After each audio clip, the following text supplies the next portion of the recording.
Hi, Dee. Hi, how's it going? It's going wonderful. Mudbound, powerful film. And not only you're the director of the film, but you're also the screenwriter. I was wondering, what are the challenges of Hillary Jordan's novel? It's kind of recent in adapting that to the big screen, because you have to make a lot of dramatic license and a lot of choices.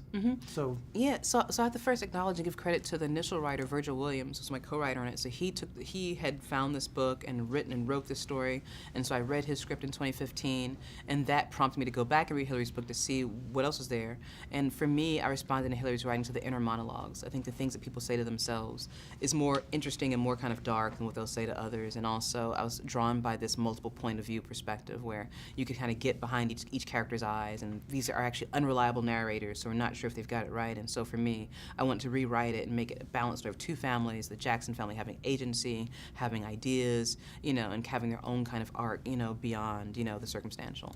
And that was a tricky thing to do as a director, is putting their narration in. Everyone was narrating. So sometimes that works, sometimes it doesn't. Absolutely, yeah. And there's very few instances of where it works well because, I like risky material. The risk here being in trying to tell everyone's story, you can end up telling no one's story, and it all becomes like mush. But I felt it's important to let each character kind of speak for themselves, and like in building, and like I wrote new monologues for Hap and Florence that contextualize them. So when Hap talks about what good is a deed, it was important to create that monologue so we set his connection to the land. So he didn't just come with the house. He has kind of an idea about this place. And same thing with Florence, where she's going to care for Laura's children. I wrote the monologue about I remember my mother blue, because that was a way to get that cognitive dissonance. So it's not just about this rainy night ride in a truck.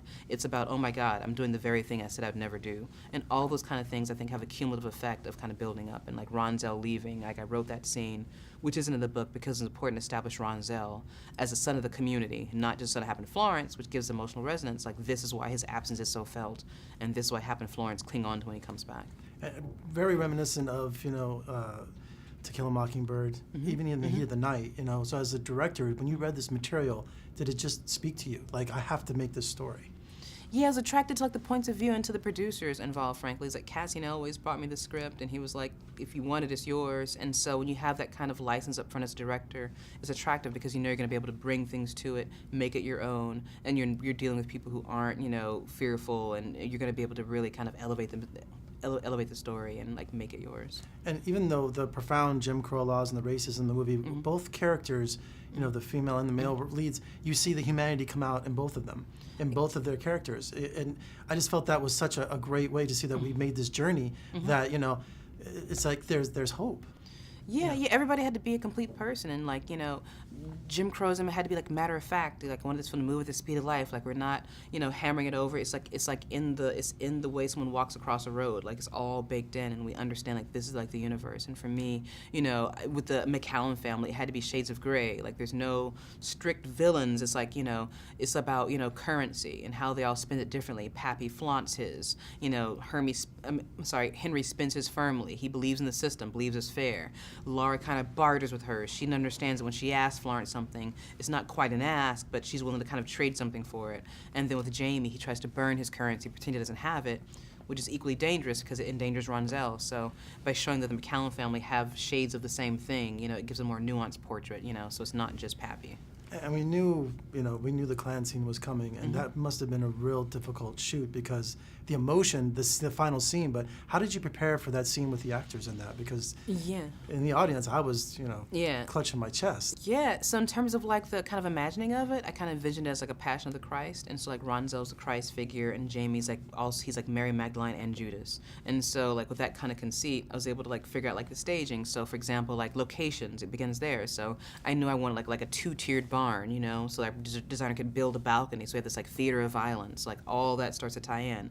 And then with the actors, like with Jason Mitchell, I talked to him in advance about where I wanted to go with the scene, and his willingness to be completely, vulnerable and like, nude, and just to really capture the reality of what this would have been. Like that was a huge deal. So we talked it over, made sure it was a closed set on the day, and we kind of eased into it. The third take we went there.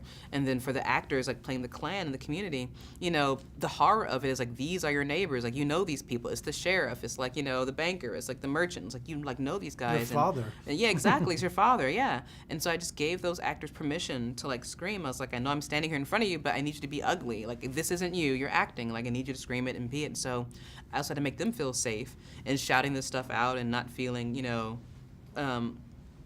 regretful about it. And after we finally got it, like Jason came down, hugged Rob Morgan, who plays his dad, and like we just had a moment. And just I think it all allowed for that, just feeling of intimacy. And like as a director, I'm right on set. I'm not at a monitor somewhere.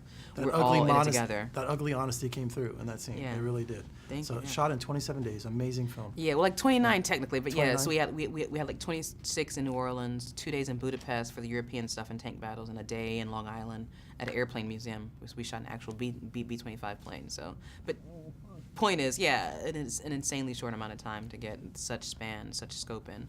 Thank you very much. Thanks.